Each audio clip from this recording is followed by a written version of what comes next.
Well, fresh from our opening feature of Dead Northern 2025, I welcome Dominic Lahiff, director of Sun. Um, Unfortunately, Dominic can't make it to Dead Northern this year. He absolutely did want to alongside some of the cast, um, but instead he's got me and Dave to ask him some questions about the film um, on what is Wednesday night just before the festival. So yeah, welcome Dominic, Dave, and yeah, let's dive into it. I'll just ask first, which is usually our kind of opening question for Q&As at Dead Northern, kind of how did the film come about originally? Sure, yeah. So my partner and I, Cynthia, who's also the movie producer, we're partners in work and we're partners in life. We were talking about the next generation, about having children, and about not wanting to pass on our parents' worst traits to our children, essentially.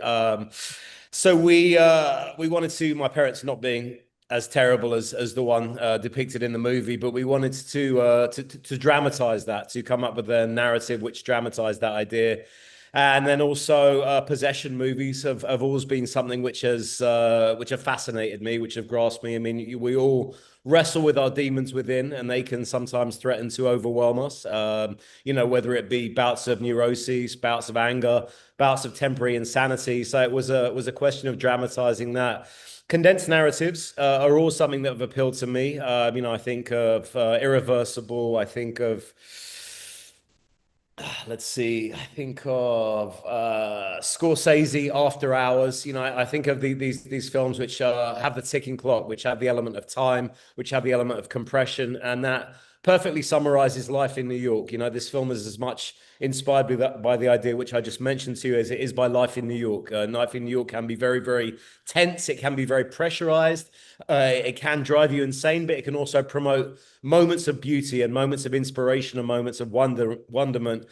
And then I guess the third part of the inspiration was not only the idea of inherent traits, not only the idea of New York, not only the idea of possession, but also the dance, which is featured in the movie. I wanted to find something which was analogous to to my experience as a creator, to my experience as a writer, as a director. As I'm sure you both know, Josh and David, the act of directing is not always that visually dynamic. It's a lot of pointing, it's a lot of guiding, it's a lot of offering opinions. But in terms of actually dramatizing that, of course, we've seen great examples like Fellini's 8.5. But I thought it'd be interesting to transform that into the art of dance, which, as you've seen from the movie, is something very visual. It can express pain, it can express anger, it can express possession, but it can also express joy and beauty. And the dancers who you see in the movie, we had actually worked with members of their clique in short form content in our commercial filmmaking. So I knew that it would be the perfect art form to capture the ideas which were fermenting as the movie came about. So it was written. The character was written very much with a dancer, a Bruck-up dancer in mind, a dancer who practiced that art form. It's all kind of based around that as a character. Like that was baked into the structure of the movie itself, and casting somebody who could perform those moves naturally and without any choreographic help. That was paramount. That was first and foremost. Yes, it's a really interesting part of the movie, and I think it blends in really well and really kind of suits the whole energy of the film. It's kind of one of those elements until you sort of mention it. It's yeah, it just feels very natural in the movie. And in terms of possession, is there any kind of like big inspiration from sort of films that you've seen that kind of made you choose that possession route and the kind of tonally for the film? Yeah, I think what's the Isabel Adjani one? Possession. That's a Possession. That's yeah, that's the possession, number isn't one. it? Yeah. Who was the director? Can you guys remind me? It was Zulawski. That's right, Zalowski, yeah, Polish director. I just think I was always struck, even as a kid, by that scene when she's in the subway and she just gives that incredible single take performance. It's unparalleled in terms of the strength of her performance, and the camera really doesn't have to do that much apart from follow her, and it just all of this emotion and all of this energy comes from within her. It's incredible. So I think that was foremost in my mind, and finding people who could embody that. It's very hard to find performers of that caliber. I mean, obviously she's an incredible actress. She's a genius. So the dancers, because their dance form is so much about turning pain into beauty, it is about turning the pain of their everyday experiences. You know, they grew up on the streets of Bed-Stuy, that's Bedford-Stuyvesant in Brooklyn, back in the 90s and early 2000s. It's very gentrified now, that neighborhood, and a lot of the dancers have had to move because it's become too expensive. But when they came up, it was very rough. You know, it was obviously lots of poverty, crime, gun crime, gangs, violence, and what they did to keep themselves out of trouble is they essentially they mastered this art form, this dance form, which initially came from Jamaica. I think they saw it in a hip hop video, in a Busta Rhymes video, and then they began to imitate it and adapt it, you know, themselves as kids. And it kept them out of trouble. It kept them off the streets, but it also enabled them to turn these very painful experiences, you know, friends of theirs being incarcerated or, violence which they had witnessed into this dance, which was it's a competitive battling dance form, but it's also very innocent and very beautiful. So I just saw that as something perfect, in terms of embodying possession and the way that they are possessed by the music, but the way they also, as the character does in the film, they turn something very, very negative into something very positive and into something beautiful and lyrical and magical. Absolutely inspired, Dominic.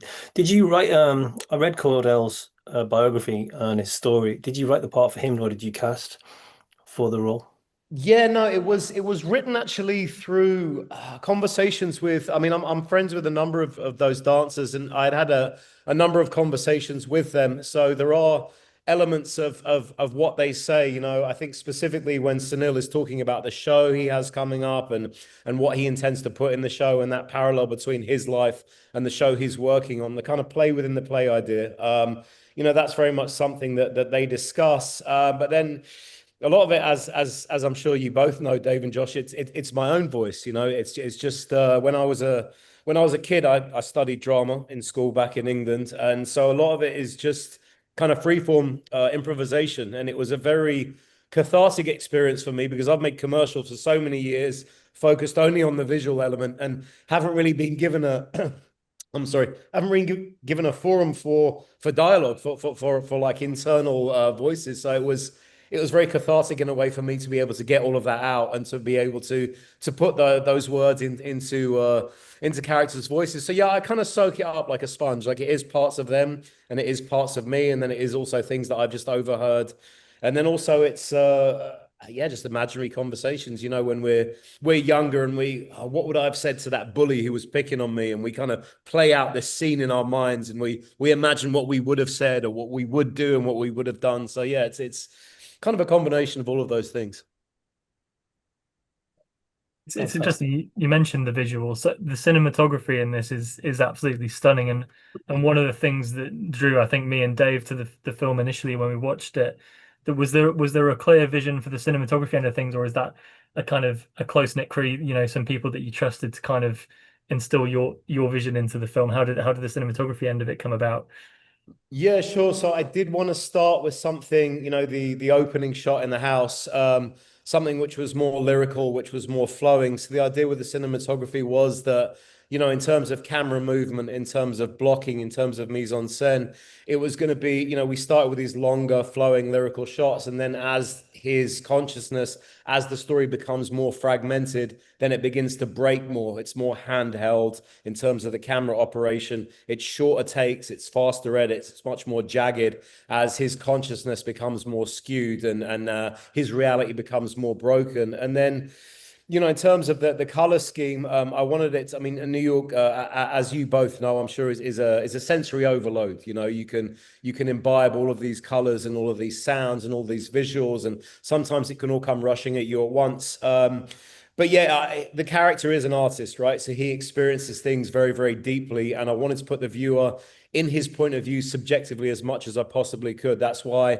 I really chose to push it in terms of the colors. There's a lot of primary colors. There's a lot of bright reds and greens and blacks, and all of those were kind of impinging on his consciousness. And I think a choice that I wanted to make was, at the end, I went back and forth with the cinematographer. Like, should when it's those ending climactic scenes in the house, should they take place at night? Should it still be at night when he arrives home, when there are just these shards of light poking through the windows? But I thought, no, maybe it would be more horrifying if it's bright daylight. We've seen this warmth that we open on. We've seen these, the incredible colors of New York City, both overground and underground.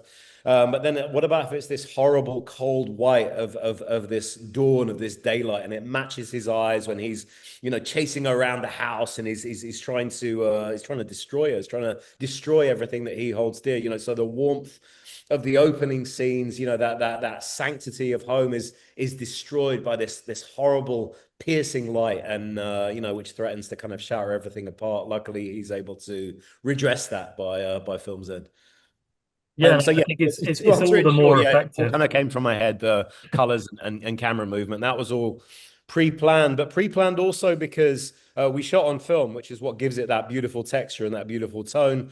And shooting on film is it's finite. It's not like shooting digital where you can just roll and roll and roll. But we all grew up with yeah. I mean, Dave is wearing a They Live t-shirt. We all grew up with movies shot on film, and I just think there's something about the texture of film. There was a quote once, I read it somewhere: if you shoot a chair in an empty room, if you shoot that chair on film, you have the feeling that someone's about to enter the room. If you shoot it on video, you feel like someone's just left the room. There's this tangibility and this tactile quality to film. There's a texture that I still don't think can be matched, and that texture was also part of capturing the texture of New York. And so because it was shot on film, and because we can't just shoot endlessly, then yeah, everything had to be mapped out, everything had to be planned out. I was also very fortunate to work with my friend who is a great Steadicam and camera operator. His name is Eric Catalan, and he shot the entire movie. He's worked with Gaspar Noé a lot, extensively, so he was great. He was a great assistance to kind of bring it to life with very, very economic means. Yeah, speaking of that, I mean, I was wondering actually if you managed to, well, whether you actually obtained, you stretched your budget incredibly far. You've pulled off a miracle with 400 grand. Yeah. I wondered if you'd kind of gone out gung ho and got those shots, or whether you obtained perfect permits for everything. Yeah. Obviously, if you're shooting on film, you must have done, presumably, right? So for those That's a setups. great question, Dave. So New York is actually really, really great for permits. I mean, I've lived here for like over 15 years, and it's a very film-friendly city, which is why we see so many representations of New York. Like, we've all grown up on them. So as long as you have, we're out on the street, we very rarely put a tripod down. We're shooting handheld. So as long as you have a general shooting permit, you're not really bothered by anybody. There were two instances where we had help. When there's the scene with the two policemen. So when you're shooting that, the rule is in New York, you have to have real policemen on set, to make sure that your actors are not impersonating policemen and trying to shake down members of the public or anything like that. So we had the cops on set, and we had this prop cop car, and it didn't look very good. We just kind of have it out of focus in the background, and I was wanting the scene to be lit from the rotating lights from the prop cop car, and they weren't sufficient. So the scene looked very flat and very cheap. So then Cynthia, my producer, was like, let me just go and talk to the real cops. And they're actually quite disappointed because they're expecting a chase and a gun battle and all of this stuff. That they're like, when's the shooting going to start? Like, when's these stunts? And I'm like, no, he's being questioned by these two officers. So they kind of got bored and went to scrolling their phones. So we're like, can you guys run the lights and the siren? Like, yeah, of course, we'd love to. So they actually lit up that scene they drove their car across the street, and they lit the scene up with their police lights, which gives it that amazing tense feeling. You got these rotating, oscillating lights, and it's you got the soundtrack pounding. The other scene was pivotal scene, the bridge scene. So that was more complicated, and that was the bridge is owned by the Port Authority, which is the authority which governs the division between Jersey and New York. And they wanted $20,000 to shoot on that bridge, which was way above what we could afford. I wanted to actually overwhelm the lights on the bridge, so I wanted the lights above to flash. As you've both noticed, lights flicker when there are tense moments. There's a lot of flickering lights. It is consciousness falling apart. So in order to do that, I would have had to get a permit, an official permit to shoot on the bridge. But $20,000 was way too big for our budget scale. So we stole it. We just went up on the bridge and we just went across with the camera. I was down on the sidewalk. It was just the operator and the two actors. And that was the last night of principal photography. And I just said, go for it. Like I gave a few choreographic directions and they knew what to do in the scene. They were very comfortable with one another. So I just kind of told them to go for it. And we nailed it in, I think, 2 takes. It was a stressful scene. Obviously, we didn't want to keep having them go through those motions. But just before we were about to shoot it, a police car actually pulled up alongside us. Oh God, we're going to get the camera taken away. We're going to get shut down. They just waved to us and they started scrolling on Instagram. So that was, it was hair raising, but it went ahead. And then to your other question, Dave, about making the budget stretch. Yeah, it was really just experience. So the film is based around 3 locations. There's the brownstone, there's the house party, and then there's the rave, and then there's the streets of New York, which, as I mentioned, are they're very cheap to shoot in. We were shooting with in the streets with a lighting package. It's known as Asteras. They're used for live concerts a lot. They are used in film, and they're LED operated. You can buy a package for about 8,000, but you can rent a package for about under 1,000 for a month. My friends were very, very helpful in helping me. People I've worked with, vendors I've worked with, and so they were our savior. I mean, we had them really illuminating everything that was outside. Those were our hero lights, and then. Yeah, they actually work for a lot of the interiors. A lot of what you see in those rave scenes is the Asteras also. So yeah, it was always structured to be one night. Obviously for budgetary purposes, that helps us because it's one set of wardrobe. We also kept everything tight, which lends itself to the subject matter of the story. It's very tense, it's very intense. So we kept the frame tight, so you don't have to kind of populate a large section of the frame. So you can get, the same 20. Incredible as well. I should also mention the what's traditionally called the background, but I wouldn't call them that. They were the party goers. So it's the same group of people who were in Bradley's party as were in the rave, and they did all of their own wardrobe and they actually changed their looks for the after party. They did their own wardrobe and they did their own makeup, and it was incredible. Without them, the movie would feel much, much smaller than it is.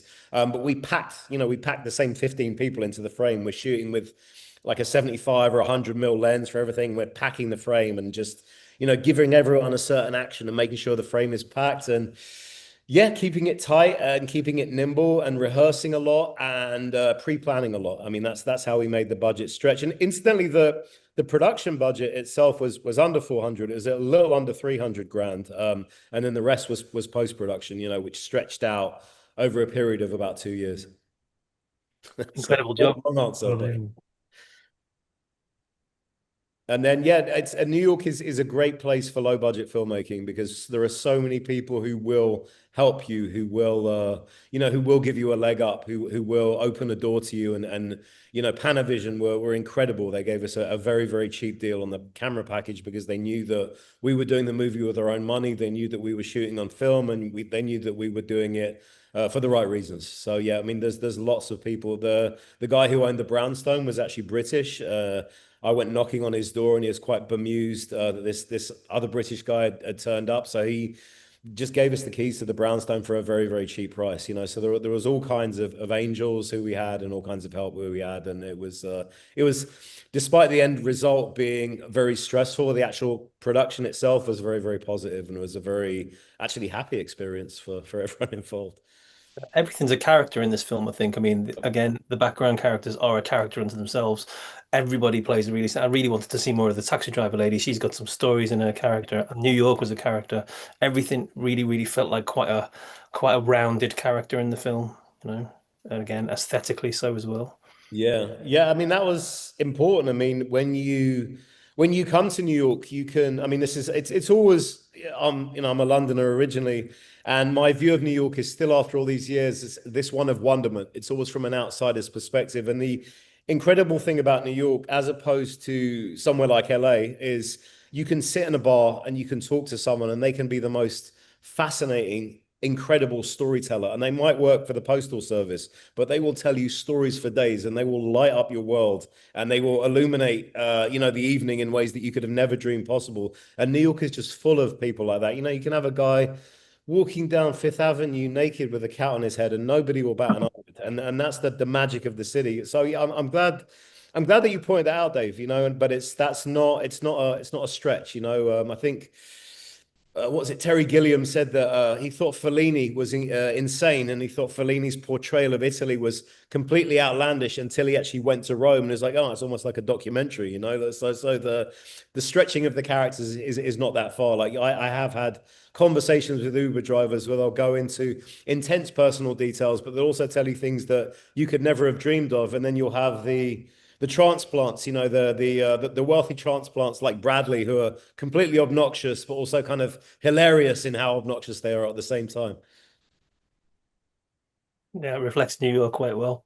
Again, it's a very, very strange, ethereal place, and it is just puts you straight into a movie when you go, right? So Yeah, it's like you've been absolutely. dropped into the middle of a movie. Yeah, yeah. I mean, I think it's the only city I've ever been to that exceeded my expectations. When I was a kid, I dreamed of New York, and I dreamed of New York through movies. Abel Ferrara, you know, was always a favorite of mine. The two being, of course, King of New York and Bad Lieutenant. And you know, although those films are very dystopian, they're a kind of you know, they're a hell almost. They present a hellish version of New York. There was still something so incredible about the creativity which he was able to draw from his cast and from his crew, and you know how he was able to create this vision of a city. But when I got here, New York actually exceeded my expectations. It was better than it had been portrayed in the movies. You know, it struck me more. I just spent weeks and weeks walking around with this sense of wonderment and this sense of awe, and yeah, I've never looked back since then.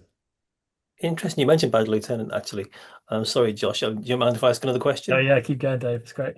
Uh, I just, yeah, that's actually one of the things I was thinking. The Bad Lieutenant's got an extremely lean runtime. Yeah, It's about, it's like an hour 12 or an hour 15 minutes or yeah. something. And and Son also is an hour 15 minutes, right? So, and again, it's just such a lean, confident film. Did you screen it for anybody, or was that as written? Did you storyboard it, or was it edited exactly as you expected it to be? We actually cut it down in the edit a little bit.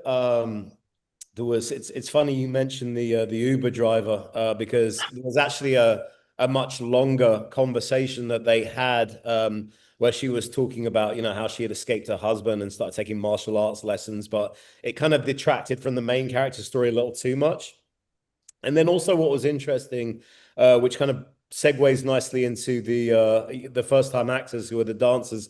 There were some lines I scripted where Sunil is alluding to seeing the specter of his father earlier on in the house. You know, he talks about the knocking, but then in the street when they get out of the cab, there's a little more of a section where he's talking about why he was staring off into space. But what was incredible is those lines, they really didn't work. But the actors would actually perform them badly, not intentionally, but just because the lines didn't really work emotionally. And I'll try and get the performance. Why are they performing them badly? And I go back and, oh, because they don't really make much sense on the page. You know, like these lines are irrelevant to the story and don't really make much sense for his character. So Cordell, who plays Sunil, he was almost like a weather vane for kind of picking out the bad lines completely unintentionally and illustrating why they didn't work. Like again, he's the sweetest guy ever and did everything in such an amazing way. But he, when something didn't work, it didn't land. So it was a little shorter than what it was intended to be. But yeah, something direct and to the point, and yeah, like Bad Lieutenant, something which was really intense was the intention. You know, something shorter. That was also a budgetary concern, being able to shoot in 4 weeks and how much we could fit into that shooting time. But it all lends itself to kind of the story, really, doesn't it? In terms of that urgency and the claustrophobia of the movie and the kind of the intense feelings of the character as well, kind of descending into chaos. I think that lean runtime really kind of lends itself to the story perfectly. Yeah, for sure. I mean, it was always intended as this descent into hell. You know, it begins with something lyrical, and it begins with the sanctity of his brownstone, and then the uncertainty grows as they get into the Uber, and then it ramps up as they get in the party, and then there's the point of kind of schism and breaking as they get onto the bridge, and then yeah, then it kind of all goes crazy right up until the very end. So yeah, that was always the intention, was that kind of circular descent. Well, I think extraordinarily we've pretty much breezed through half an hour there. Dominic. Just to wrap up then, so what's the kind of itinerary for Sun at the moment? Are you playing many more festivals? Are we going to distribution? Kind of what's the path now for the film? Yeah, so thanks for asking that, Josh. I appreciate it. We are paying Dark Nights in Sydney next, so that'll be our Australian premiere. And we do have a distributor who's interested, and we also have a streamer who wants to license it. So I think that the plan is going to be we'll do what's called like eventized screenings. So we'll do like maybe 10 theaters across the US. We'll probably have the dancers come, do a little performance after the screening, talk about their art form, talk about their dance form, and talk about how that works with the movie. And then we'll generate some press based on that. Then we'll go to PVOD, SVOD, and then finally to streaming. I can't talk which channel, but I will, as soon as I can, I'll let you guys know. So yeah, we're very fortunate for a first movie to get this exposure. We did it all back to front. We did it. We didn't have a sales agent when we begun. We didn't really know what a sales agent was. We didn't really know how the festival route worked. We just kind of started submitting it. So I'm really, really happy that both of you, Dave and Josh, responded to it. And, hopefully everybody who watched it here enjoys it very much. I would ask you all, please do leave us a review on Letterboxd. It always helps. Josh and Dave, you two are cinephiles extraordinaire, so would love to see a written word on it. And yeah, I look forward to meeting you both in person very soon. And we'll be sure to bring the next one to Dead Northern, and we'll be sure to bring it in person. Dominic, thank you so much. Yeah, that's fantastic. Thanks a million. I will say as well, we have Grace, our editor, has written a review, a write-up of Sun, which you can view on the Dead Northern website as well. Now you've watched the film and see if you agree with our view on Sun. But yeah, I agree with any view, and any view is the correct view. There's no one correct way to look at it. Dave, last thing, I love the Phantom of the Paradise poster behind you. Well noted. Yeah, it's a banger. I mean, I love all De Palma, but that's a favorite. Definite favorite. That era. You guys, and sorry I can't be there in person, but we'll get a pint next time. Absolutely. Cheers, Dominic. Thank you so much. Dominic. Cheers.